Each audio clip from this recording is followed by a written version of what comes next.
tout le monde, j'espère que vous allez bien. Je vous retrouve pour la guidance de la semaine du 16 au 22 février. On a la chance d'avoir beaucoup de choses cette semaine, enfin dans la semaine qui arrive, dans le sens où on est sur le Nouvel An, du coup, le 17. On a le début du carême et le début du Ramadan. Et finalement, en début de semaine, ce qui est intéressant, c'est qu'on va ressentir un nouvel élan d'énergie. Je mets des gros bémols, des gros guillemets là sur les énergies parce que je sais pas comment vous avez vécu cette semaine, mais moi j'ai trouvé que cette semaine était très difficile. Parce qu'on a encore beaucoup de micro-ajustements, beaucoup de micro-ajustements dans nos énergies, dans ce qui nous est amené. Là, avec le Nouvel An, en début de semaine, il y a un courant d'énergie qui va arriver. Donc, il va être sympathique parce que, alors je suis pas sûre que ce soit fulgurant, à mon avis, ça sera quand même subtil mais bien présent. Des petits signes, des petites synchronicités. En début de semaine, là j'ai utilisé l'oracle de l'union entre ciel et terre. En début de semaine, c'est la carte fluidité qui est sortie. Donc, on a cette énergie-là qui arrive avec le Nouvel An, comme un espèce de nouveau départ. Il y a l'énergie du renouveau, il y a une énergie nouvelle là, qui arrive en début de semaine. Mais je suis obligée de mettre un mais, je suis désolée, c'est pas super sympa, mais je suis obligée de mettre un mais parce que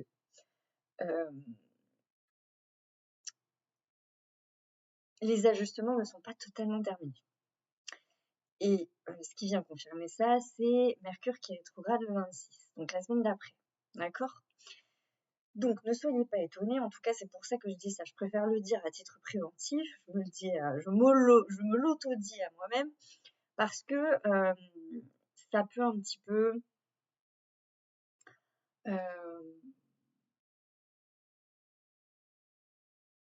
j'ai le mot crispé un petit peu. Il peut y avoir encore des petits espaces de frustration, des petites énergies de blocage, une petite énergie de flou comme ça qui continue de se produire.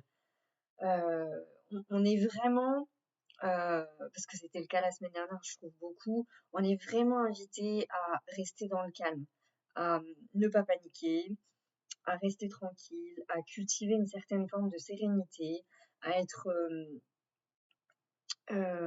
dans l'accueil de ce qui s'en vient. En début de semaine, pour moi, avec cette carte, on a cette énergie du Nouvel An qui arrive. Donc, cette énergie de nouvelle année. On va avoir des prémices de signes, de synchronicité et tout qui nous seront très utiles et qui sont très sympathiques. Là, cette carte, elle nous amène vraiment à ressentir une certaine forme de fluidité malgré justement le fait que il puisse y avoir un petit peu des accros. C'est-à-dire que là, c'est vraiment l'énergie du Tao, quoi. Surfer sur la vague, surfer sur ce qui pourrait peut-être bloquer ou ce qui pourrait être encore balbutiant. Il y a vraiment quelque chose qui se redéfinit. Mais comme ça se redéfinit en profondeur, et bien du coup, ça prend le temps de se caler. Donc, en début de semaine, on a cette carte-là. Je vérifie quand même juste le texte. J'ai des choses à rajouter. Ouais, c'est ça. Lorsque tu rencontres un obstacle, plutôt que de t'énerver, de perdre patience, d'essayer de forcer, vois comment tu pourrais simplement épouser cette résistance, l'envelopper, l'enlacer. De cette manière, tu peux dissoudre ce blocage bien plus facilement. Alors pour moi, on n'est pas vraiment sur l'ordre du blocage quand même. Enfin, tout est une question de perception. Ça peut être vécu comme un blocage. Mais vraiment, ça ne l'est pas véritablement. Il y a en ce moment dans le collectif une énergie de dislocation. Et comme cette énergie de dislocation est très forte et qu'il y a beaucoup de choses qui se déconstruisent, c'est aussi ça qui fait que tout est un petit peu, tout peut sembler un petit peu chaotique. Alors pas dans le sens néfaste du terme, mais dans le sens où c'est pas stable du coup. C'est pour moi, là, l'énergie chaotique, elle est vraiment dans ce sens-là. Donc, il n'y a pas d'inquiétude à avoir. Bien au contraire, ce qu'on nous demande vraiment, je crois d'ailleurs, ce qu'on nous demande vraiment, enfin, c'est ce que j'ai fini par comprendre de la semaine passée, la semaine qui est encore maintenant, c'est on nous demande vraiment de cultiver une sérénité, une forme de sérénité dans, dans le flou, dans l'ignorance, dans quelque chose qui n'est pas encore défini et qu'on ressent pour autant. Ça ne veut pas dire qu'on ne le ressent pas. C'est ça qui est important, je crois, quand même, dans le processus. Et c'est ce qui nous est demandé, de tenir bon sur nos perceptions, de tenir bon sur notre intuition, quelles qu'en soient les circonstances. Je vais vérifier si autre chose.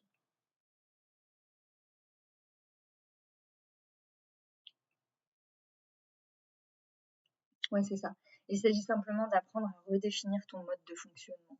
C'est pour ça que je parlais de micro-ajustements. Pour moi, on est là-dessus, puis il y a des micro-ajustements. Alors pareil pour les outils, utilisez tout ce qui vous parle, hein. Vraiment tout ce qui vous parle. Ça peut être des séries Grabovoi, ça peut être de la prière, des affirmations positives, combiner les outils, mais toujours en vous rappelant que c'est pas une fin en soi. Et que là, la seule chose qui va compter finalement, d'une certaine façon, c'est la persévérance sur le long terme. C'est pas un espèce de... Ouais, c'est la persévérance. C'est un marathon, c'est pas un sprint. Je l'ai réentendu cette phrase la semaine là, qui vient de passer. Donc, en plus, on peut être très fatigué. Moi, je sais que je suis excessivement fatiguée cette semaine. C'est impressionnant. Comme j'ai été fatiguée et comme j'ai été obligée de toute façon de ralentir le rythme. Et de toute façon, j'ai été appelée ailleurs. Donc, voilà, il y a aussi ça, respecter cet effort. Et c'est vrai que au début de la semaine, je l'ai pas très bien vécu parce que je me suis sentie appelée ailleurs, alors que j'étais dans un bel élan de créativité, j'étais contente et tout. Et puis en fait, voilà. Mais il y avait malgré tout une énergie de mise en place que je ressentais quand même très fortement. Et en parallèle, toujours cette fatigue. Donc, je me suis bien rendu compte que c'était hyper important que je l'écoute, hyper important que je me repose et que je prenne le temps de ralentir. Et que, bah, de toute façon, c'était que décaler les choses pour qu'elles puissent se faire un petit peu plus tard. Donc, fondamentalement, c'était pas très grave. Mais sur le début de la semaine, mon esprit, il a eu beaucoup de mal à lâcher et j'ai réussi à lâcher un peu plus en fin de semaine. Donc c'est quand même très important. Sur le milieu de la semaine, c'est hyper intéressant parce que c'est la carte Rugissement qui est sortie, qui est magnifique au demeurant. Elle est vraiment merveilleuse cette carte. Je la trouve à chaque fois très belle. C'est pas la première fois que je la sors, il me semble. Ça fait déjà quelques semaines qu'elle est sortie. Mais on a la carte Rugissement. Alors là, bah, est-ce que j'ai besoin d'en faire des caisses? Je ne sais pas. C'est vraiment un appel à exister, un appel euh, à vraiment euh, vibrer pleinement, euh, vous, vous, vous installer. C'est encore cette énergie d'installation. Vous installer dans ce que vous ressentez présentement de ces nouvelles énergies, même si c'est balbutiant, même si peut-être ça prend pas, en fait.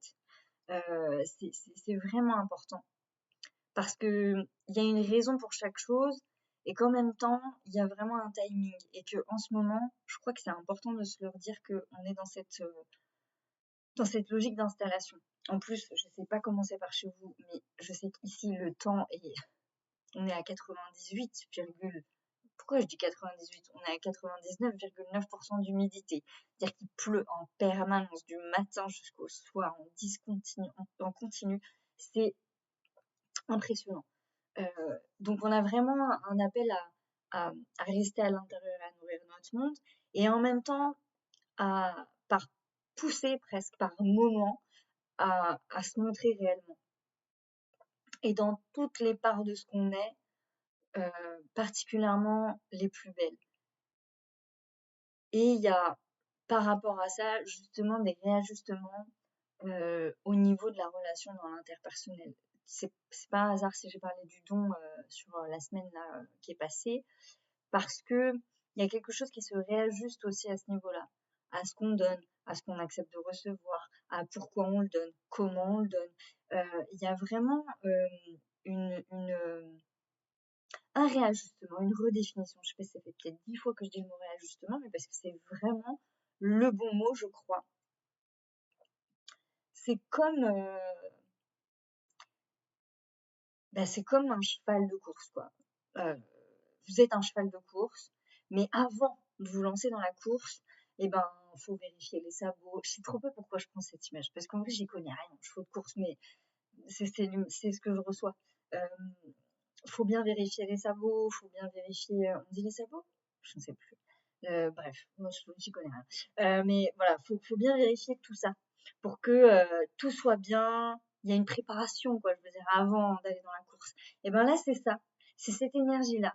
C'est on se prépare. Il y a quelque chose qui est en préparation.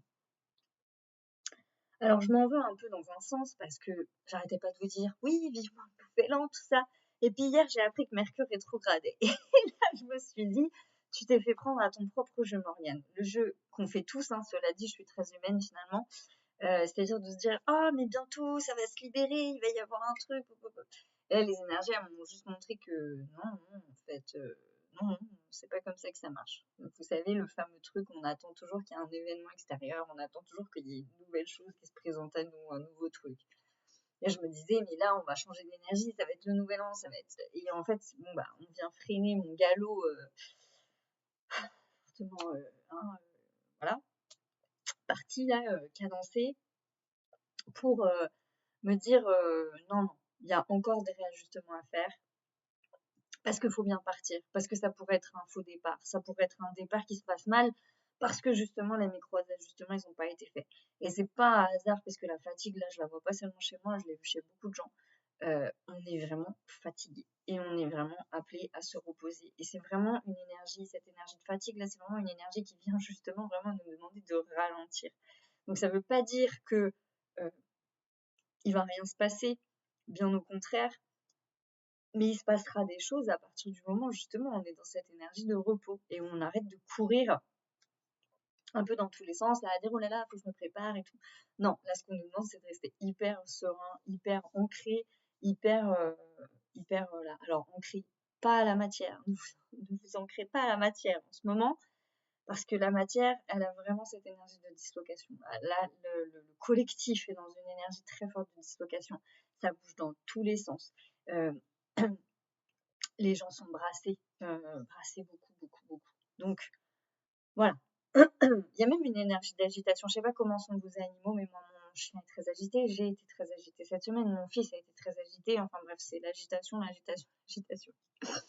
Mais vous savez, le renouveau, ça crée aussi de l'agitation. Quand on sent qu'il y a quelque chose qui arrive, on est un petit peu tout pétillant comme ça. Oh là là, il va se passer un truc et tout, et on est trop content. Et voilà, mais en fait, on sait même pas trop pourquoi on est trop content, pourquoi on est agité, on sait pas, mais on la ressent cette énergie. Bah là, c'est un petit peu la même chose. Voilà, donc faut garder en tête, je crois, à l'idée que c'est une belle chose, c'est une belle énergie, mais qu'il faut la dompter. Voilà. Donc, on est quand même dans l'invitation à s'incarner et à être soi pleinement. Donc, en milieu de semaine, c'est une invitation à se montrer vrai, à parler vrai, à être vrai et authentique, et ce, quoi qu'il arrive. Donc, milieu de semaine, faites-vous confiance, faites confiance à vos envies, faites confiance à ce que vous avez l'intuition de dire, de ne pas dire. Enfin, en tout cas, voilà, faites-vous pleinement confiance et existez. Existez. Ne vous excusez pas d'exister, là, existez dans tous les aspects de vous-même. C'est très important. Je relis la carte vite fait. Ouais, cesse de te faire petit, cesse de te rabaisser, cesse de te soumettre à tout ce qui est autour de toi. Voilà. Es-tu maître de ton énergie? Donc c'est ce que je disais tout à l'heure. Es-tu maître de ton corps?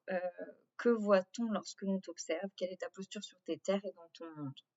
Voilà. Ça, c'est les questionnements qui tournent autour de cette carte. C'est pour ça que c'est très important là d'avoir cette notion de dompter son énergie, parce que c'est ce que je disais dans la guidance de l'année. De toute façon, je pense que ça sera quand même un petit peu le thème de l'année, ça, parce que il y a une énergie de feu qui est très présente, mais le feu, ça se dompte, sinon ça brûle tout.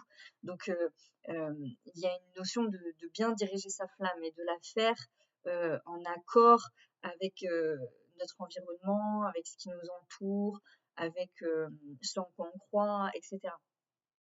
D'où les micro-ajustements, vraiment, je le crois profondément. Et en fin de semaine, il y a plein de cartes qui sont sorties. Alors vraiment, beaucoup trop. Je les ai perdues. Non, je ne les ai pas perdues. Il y a plusieurs cartes qui sont sorties. Donc la carte reliance sur la fin de semaine. On a la carte reliance qui est sortie. On a la carte silence. Voilà. Et on a la carte miroir. Donc pour moi, le week-end prochain, on parle vraiment de relations interpersonnelles. Alors pas forcément, ça ne parle pas forcément d'expérience, ça peut être de la réflexion, une révélation à ce sujet, etc. On peut être tout simplement sur des choses de cet ordre-là. Mais voilà, on est sur la relation à l'autre et finalement, comment j'arrive à me relier aux autres, ça parlera beaucoup au collectif, comment j'arrive à me relier aux autres malgré cette énergie de dislocation pour ne pas rentrer, parce que dans la dislocation, le problème c'est qu'on essaie de se raccrocher à des choses. Et là, on ne nous demande pas de nous accrocher à des choses, justement. On nous demande de nous accrocher à nos valeurs, de nous accrocher à notre système intérieur, à nos propres énergies. Mais ces énergies, elles rentrent. On rentre en interaction avec des gens. Et par rapport à ça, on nous demande vraiment de ne pas être dans la réaction et de rester dans un silence pour... ça, je l'ai vécu plusieurs fois, moi, cette semaine. De ne pas réagir et de se ramener, justement, ça rejoint toujours le don, pourquoi je suis en interaction avec l'autre. De quoi sont faits nos liens, finalement, vraiment. Il y a une notion d'observation de quelque chose sur le week-end prochain, plus que d'événements à proprement parler. Comment on gère nos émotions, comment on gère la souffrance des uns et des autres, comment on gère ce qu'on appelle, beaucoup trop à mon goût, mais la toxicité extérieure. Et puis, qu'est-ce qu'on appelle des dons et puis des réceptions aussi, parce que c'est toujours pareil, on a des configurations en tête de choses qui nous paraissent évidentes dans je donne, etc. Mais c'est souvent plus complexe que ça. Et parfois, il y a des choses qu'on reçoit, mais on n'a pas l'impression de les recevoir, en fait. On se dit pas que c'est un don que l'autre nous a fait. Vous voyez, c'est vraiment, sur le week-end prochain, en tout cas, soyez dans cette logique d'introspection, de réflexion, un peu moins dans l'énergie d'action. En tout cas, dans l'énergie, peut-être pas introspection, bon mot d'ailleurs, c'est une énergie d'observation. Regardez les choses, regardez vos interactions avec les autres et juste notez dans un coin de votre tête ce qui vous vient à l'esprit et ce qui vient résonner. Je ne sais absolument pas pourquoi je dis tout ce que je suis en train de dire là, mais on verra bien. On se tient au jus. Hein. Et j'ai justement, parce que je trouvais ça un peu flou, notamment sur la fin de semaine, j'ai demandé juste un petit complément. Et les cartes qui sont tombées, vous voyez, c'est l'accueil pour cette semaine. Ça, c'est les questionnements un peu qui vont sortir cette semaine. Donc on a l'accueil. Qu'est-il temps d'accueillir? On a la sécurité. Ça, voilà. Mais parce que ça parle encore, je vous renvoie aux podcasts là, qui sont sortis cette semaine sur le don. Parce que c'est vraiment... c'est vraiment en lien ça. Parce que ça impacte forcément notre rapport à notre sécurité, va impacter ce qu'on donne et ce qu'on accepte de recevoir. Quand on a eu l'habitude de se protéger beaucoup, quand on a eu l'habitude ou de donner beaucoup pour plein de raisons différentes, ben, du coup, la question se pose. Donc c'est intéressant ça. Et pour tous ceux-là qui se posent des questions dans le domaine interpersonnel sur cette relation au don, le podcast, je pense que là, il peut vous apporter des petites réponses. Je crois que le carnet doit durer 8 minutes, un truc comme ça. Et bon, après, s'il y en a qui ont envie d'écouter la résonance, ils vont vers les énergies collectives. Mais là, à titre personnel, sur la semaine prochaine, ça peut être intéressant de l'écouter. Vous me direz, puis si vous avez des questions, n'hésitez pas. Donc on a le repos. Bon, j'ai envie de dire, voilà, on vient d'en parler. Hein, donc on se repose.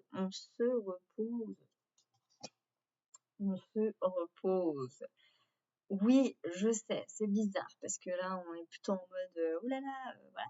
Mais non, faut se reposer. La moindre 5 minutes de repos, le moindre. Puis écoutez vraiment vos envies. Je me suis fait cette réflexion hier, qu'il fallait écouter ses envies, mais vraiment dans l'instant T. Parce que des fois, dans nos semaines, on est pris par des routines, des choses, ok, je fais ça, ok, je fais ça dans ce ordre-là. Et voilà. Et vous allez dire, non, elle a des problèmes de bourgeoise, mais hier soir, vraiment, j'étais en train de me dire, parce que je viens de commencer oui, allez, ça va être la minute, on raconte sa vie. J'ai commencé un nouveau K-drama. Une pépite. Seigneur. Il est trop bien. Et du coup, voilà, donc forcément, moi, je suis comme ça. Quand je commence un truc, j'enchaîne les épisodes. Et hier soir, je sais pas, j'étais dans une énergie bizarre. De toute façon, j'étais comme ça toute la semaine. J'arrivais pas à définir qu'est-ce que je suis dans une énergie de quoi, là. Et bon, forcément, j'avais envie de revoir un épisode, au moins un avant d'aller me coucher. Puis en fait, en réfléchissant, je sais pas. En fait, j'ai envie de lire ce soir. Voilà. Mais c'est bête ce que je suis en train de dire. J'ai pensé que c'est totalement bête, mais ce que je veux dire, c'est que des fois, on fonctionne par habitude, par pulsion d'habitude, même, j'ai envie de dire. Et là, bah non, en fait, quand j'ai pris le temps juste d'écouter mon énergie 2 secondes, bah, mon énergie sur le moment, là, elle me demandait pas de regarder une série, elle me demandait de rester au calme dans le silence, en fait, à lire quelque chose. Et effectivement, c'est très marrant parce que j'ai eu une réponse dans la lecture que j'ai faite. Donc, vous voyez, c'est bête, mais c'était important que j'écoute mon envie. Petit disclaimer, je me sens un peu tout feu tout flamme, mais lisez si vous pouvez, si ça vous appelle. Je vous force pas, vous savez, mais et surtout ceux qui ont des enfants, hein. Même des enfants grands, je suis sûre que ça peut prendre. Moi, je suis en train de lire Ami, l'enfant des étoiles avec mon fils. Au-delà du fait que j'obtiens plein de réponses, non, le livre est génial, vraiment. Donc, je vous conseille vraiment, c'est une lecture qui est super sympa. Là, je suis au 2e livre, et il y en a 3. C'est assez court. Et ça se lit très bien. Ça vient réveiller des mémoires. Alors vraiment, vous forcez pas, hein, si ce que je vous dis, ça vous appelle. Si ça vous appelle pas, n'y allez pas. Voilà, c'est vraiment sympa comme lecture. Moi, mon fils qui a un petit peu des difficultés dans justement faire confiance en ce qu'il ressent. Du coup, c'est sympatoche. C'est sympatoche. Voilà. C'est une belle source de connexion. En tout cas, c'était ça que je voulais vous transmettre. C'est une belle source de connexion qui est mignonne parce que pour le coup, ça passe vraiment par l'enfance. Et voilà. Je comprends pas que ce livre. Enfin, je sais qu'il est très connu, mais je le trouve pas assez connu pour ce qu'il est. Parce que c'est un vrai cadeau. Donc, on a la question du manque. Voilà, on touche le don encore à la problématique du don. C'est cette logique de est-ce que je suis vraiment complet dans ce que je donne, dans ce que je suis, où sont les parts que je retiens encore. Et oui, il y en a certains qui vont pouvoir me dire en m'écoutant, oh là là, mais Morgane, c'est trop long. En fait, ça fait trop longtemps qu'on se pose toutes ces questions. Et je vous dirais oui, mais en même temps, on a toujours de nouvelles réponses. Enfin, dans le sens où là, il y a des compléments d'information. Et je me rends compte que même sur le don, c'est vraiment pour ça que je l'ai fait, parce que je me suis vraiment rendu compte que oubliez jamais que les blessures, c'est des couches qui se superposent, quoi. Et bah ouais, il y a peut-être l'année dernière, vous avez travaillé une couche, et là, c'est la couche d'après, et ainsi de suite. Donc, ça peut avoir un côté super fatigant, et en même temps, des fois, je me dis, c'est bête, mais c'est vraiment la notion de quête, c'est vraiment ça, quoi. On est sur une quête de nous-mêmes, et bon, bah, c'est le chevalier Arthur, c'est vous, en fait. Et vous faites votre quête sur vous-même, donc c'est aussi une belle. On peut voir les choses différemment. On peut voir les choses sous l'œil de la fatigue et se dire, oh mon Dieu, encore ces questions-là, Morgane, s'il te plaît, délivre-nous. Et en même temps, on peut aussi se dire, je fais quoi? Je fais une chasse au trésor. Et, et le trésor, bah, c'est moi. C'est ma vie, c'est voilà. Et du coup, bah, je cherche, et je suis en quête et en faire quelque chose de sympa. En tout cas, les synchronicités, les messages qu'on reçoit, quand même, je trouve en ce moment, ils sont sympas.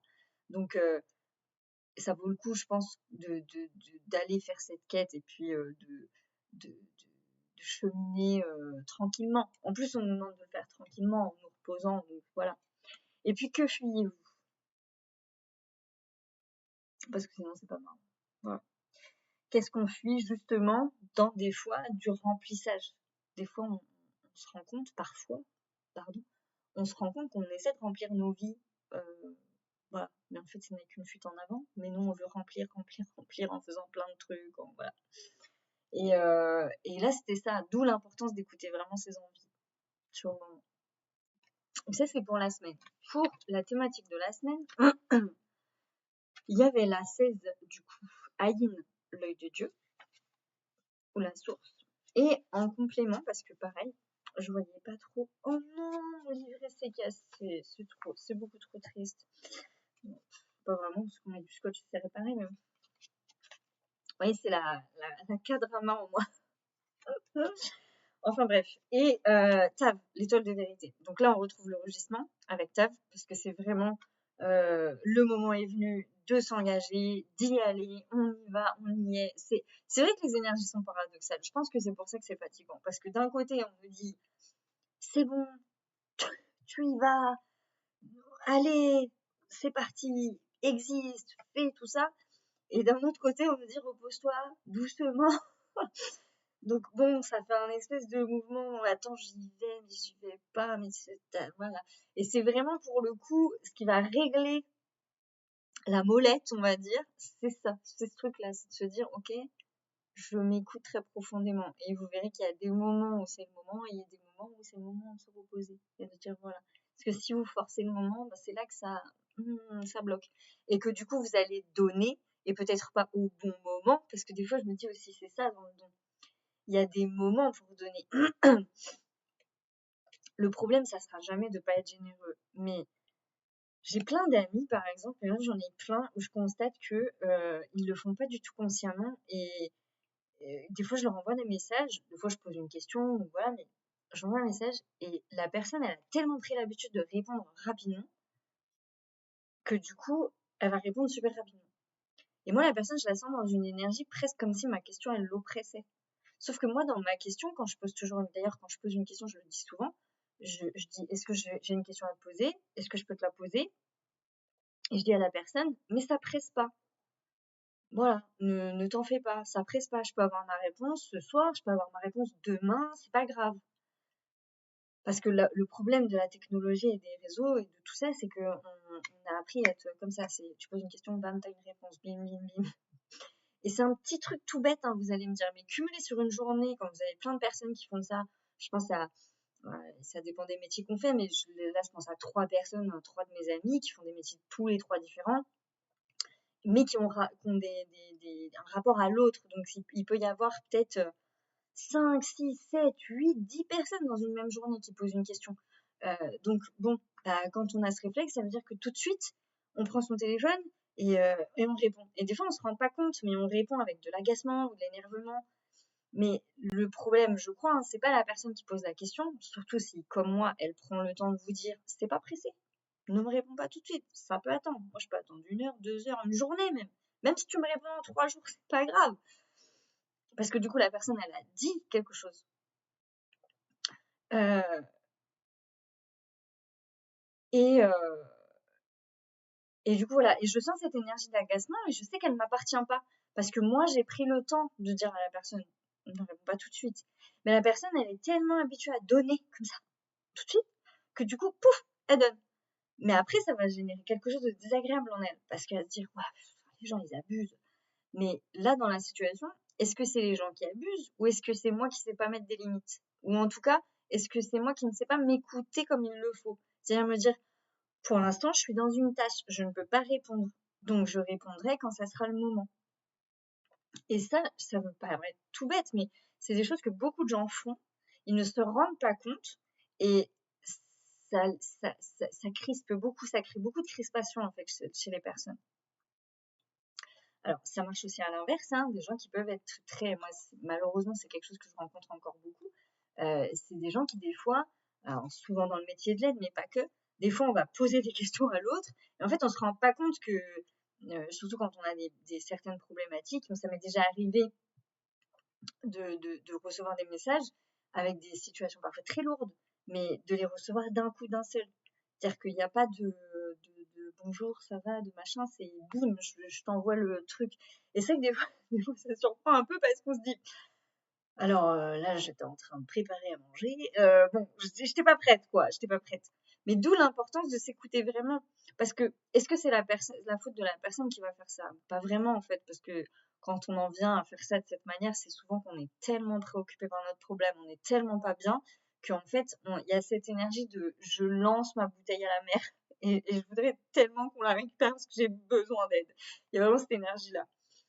Moi, en face, c'est à moi de décider, ok, mais peut-être je peux pas répondre maintenant, peut-être je répondrai plus tard, peut-être c'est des trucs qu'on fait, on vit tous dans nos vies ça, tout le temps, tout le temps, tout le temps. Et c'est vraiment une question de ok, comment je donne? Qu'est-ce que j'accepte de recevoir? Pourquoi? Comment? Et vous voyez, c'est du micro-ajustement. Et ça veut pas dire qu'il faut arrêter de donner. Ça veut juste dire, ok, mais est-ce que je donne au bon moment? Est-ce que je donne pour les bonnes raisons? Est-ce que, voilà, est-ce que c'est grave si j'attends? Euh, si ce truc-là de vous dire, il faut que je réponde tout de suite, mais il n'y a pas aucune raison qui vous oblige à répondre tout de suite. Hein. Vraiment, il n'y a rien sur Terre. Sauf si c'est votre enfant, bien évidemment, qu'il est dans une urgence vitale. Mais sinon, si c'est une pote qui vous pose une question, bah, en vrai, elle peut attendre. Donc, c'est tout ça qui est en jeu, là, dans ces micro-ajustements, parce que c'est des micro-ajustements, mais qui changent beaucoup, beaucoup de choses sur une journée de vie, sur notre rapport aux dons, sur notre rapport au recevoir, sur notre rapport à la vie, même en globalité. Parce que des fois, on a l'impression de s'épuiser en énergie. Et en fait, est-ce que c'est vraiment juste ou est-ce que j'utilise mon énergie à perte, finalement? C'est aussi ça la question. C'est de se dire, mais mon énergie, je la distribue comme ça, ou alors je suis vraiment en maîtrise de mon énergie. C'est-à-dire, bah, ok, là je peux te donner, je donne, il n'y a pas de souci. Et quand on donne en général au bon moment avec la bonne intention, ça ne prend pas d'énergie. Parce que c'est juste, vous voyez. Et je crois vraiment que c'est quelque chose qu'on nous demande d'équilibrer, notamment sur l'année. C'est pas anodin, à mon avis, qu'on le travaille en début d'année, parce que c'est quelque chose qui va nous servir dans notre boîte à outils tout au long de l'année. Vous voyez, de s'écouter. Et c'est très en lien avec l'intuition aussi, encore et toujours, hein, de s'écouter le bon moment, le bon rythme. Et toutes les personnes de nos vies, enfin je veux dire, ça fonctionne avec toutes les personnes de nos vies, avec nos conjoints, avec nos amis, avec nos enfants, avec tout, en fait. Souvent, une mère, elle se sent débordée, mais c'est pareil. Est-ce qu'elle prend le temps de dire attends, je te réponds pas tout de suite, je vais te répondre dans 5 minutes, je finis ce que j'ai à faire et je fais. Non, les 3/4 du temps, nous, on est partout, on s'interrompt dans une tâche, on en fait deux en même temps. Mais qui nous a demandé de faire ça finalement? Personne. Juste nous. Ou si, bon, la société capitaliste qui veut qu'on soit au rendement tout le temps. Mais justement, prenons le contre-pied de tout ça. Vivons à contre-courant. Il y a aussi cette notion-là, contre-courant de la matrice, contre-courant des énergies habituelles. Et l'œil de Dieu, lui, et ben justement, il vient nous parler de défis d'amour. De défis d'amour, de changer de regard, de conscience de l'unité. Donc, c'est ce que je disais sur les relations interpersonnelles. Voilà. Défi d'amour, c'est ça. Défi d'amour pour nous, mais souvent défi d'amour pour les autres, hein, parce que ça marche aussi dans ce sens-là. Donc, cette carte-là, là, elle vient nous parler de... donc, c'est le troisième œil. Hein, donc, oui, connaissance. Active la puissance de la pensée créatrice aussi. C'est assez important en ce moment, parce que comme on nous demande de nourrir beaucoup notre monde, ça a un impact assez fort. Après, voyez, parce que les affirmations positives, ça parle pas à tout le monde et tout, mais c'est quand même, il est important d'être avant tout relié à son âme, donc dans son cœur, et d'agir non pour sa personnalité, mais pour la grande unité. Et alors ça, au niveau du collectif, ça va être super important. ce truc-là. Et même pour, là, à titre individuel, hein, encore une fois, vous allez me dire, elle est relou, elle revient toujours au don, mais parce que c'est vraiment la thématique. Parce que justement, cette personnalité, c'est pareil. C'est de dire, je vais terminer avec ça parce qu'on est déjà à 35 minutes, mais là, je suis confrontée à une situation au niveau de ma vie personnelle où, du coup, je me retrouve aidante de 3 personnes, on va dire 2 personnes et demie. Comment on fait 2 personnes et demie? Bref. Voilà. Moi, j'ai toujours été aidante de ma famille, de mes parents, notamment. Vraiment, depuis toute petite, hein. J'ai une dizaine d'années, c'est déjà le cas. Donc, voilà, ça fait partie de moi. Et j'ai, du coup, quand on est aidant, bah forcément, ça j'en parle dans le podcast, mais le don, c'est autre chose, quoi. Quand on est aidant familial, le don, c'est une seconde nature, c'est notre prénom. Voilà. Là, vraiment, on donne, quoi, on donne. Mais on donne pas toujours à bon escient et pas toujours au bon moment, pas toujours, voilà, pas toujours comme il faut. Voilà, la réception, c'est encore autre chose. Et voilà. Et bon, moi, je m'étais beaucoup distanciée aussi de ma famille parce que justement, bah, c'est pesant, parce que maintenant j'ai un enfant, parce que il y avait en plus des zones de conflit, donc bon, voilà. Puis aussi parce qu'il y a des moments où clairement, chacun de notre côté, on a dit bah non. Eux, ils ont dit bah non merci, et puis moi j'ai dit bah non merci aussi.